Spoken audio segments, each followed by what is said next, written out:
Salut, bienvenue dans cette nouvelle vidéo.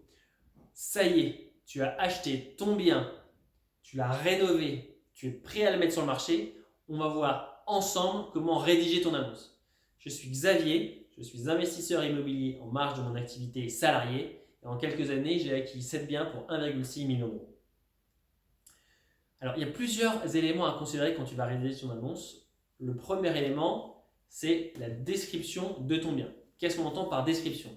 Le nombre de mètres carrés, est-ce que c'est un appartement, est-ce que c'est une maison, est-ce que c'est un studio, est-ce que c'est un T2, un T3, les caractéristiques structurelles, est-ce qu'il est en étage élevé, au deuxième, troisième étage, rez-de-chaussée, est-ce qu'il y a une cave, pas de cave.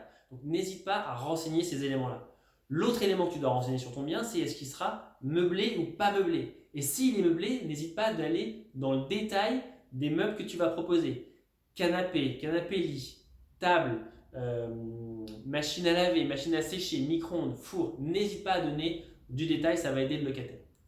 L'autre élément à prendre en compte, c'est la localisation du bien. La rue, le quartier, l'arrondissement. Ça, c'est clé et tu ne dois pas l'occulter, tu dois être le plus précis possible. L'autre élément, c'est les avantages structurels du bien. Donc, ça va être, est-ce qu'il est particulièrement lumineux? Est-ce qu'il va bénéficier d'espaces communs dans la copropriété? Est-ce que tu as un local à vélo?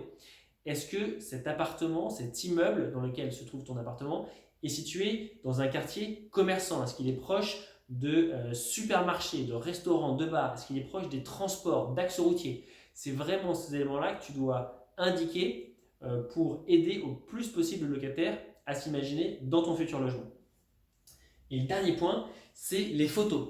Ne sois pas avare en photos. Celles-ci doivent être faites le plus possible de jour, avec un éclairage, le plus possible en situation.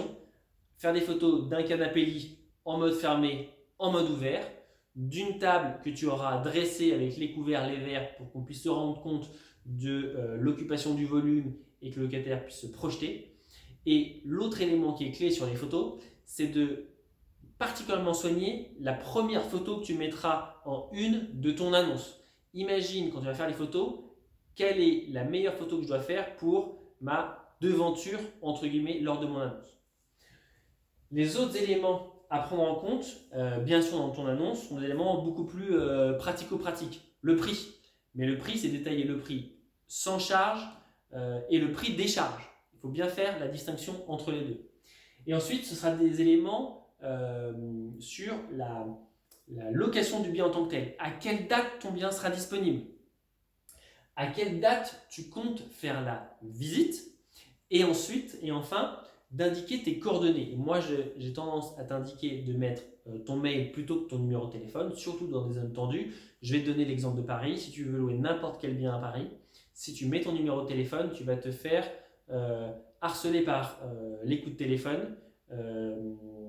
Ton répondeur va exploser. Donc, je t'invite plutôt, et en plus, c'est une bonne pratique, à privilégier le mail où tu vas pouvoir beaucoup plus filtrer les candidats via les messages qu'ils vont t'envoyer que de passer du temps à répondre au téléphone.